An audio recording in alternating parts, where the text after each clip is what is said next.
बेटा थ्योरी के मार्क्स आपके पेपर के अंदर तकरीबन आप यूँ समझें कि आपका पेपर कम से कम भी तकरीबन 60% के आसपास प्रैक्टिकल होगा।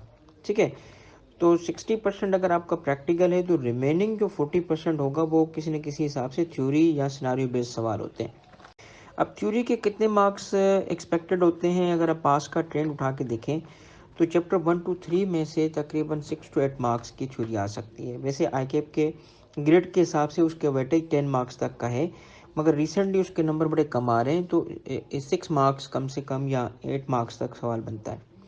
अच्छा, फिर आपका जो रिटर्न असेसमेंट अपील है और ऑडिट है, ये जो थ्योरी के टॉपिक्स हैं इनकम टैक्स के, इसमें से भी अगर आप उठा के देखें तो 6 to 8 मार्क्स।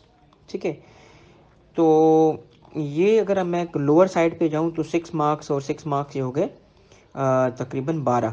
ठीक है, इसके अलावा आप चाहें तो सेल्स टैक्स की थ्योरी तकरीबन आप एवरेज ले लो 15 मार्क्स की। तो इस तरह कम से कम भी ना 30 मार्क्स की तो प्योर थ्योरी होती है।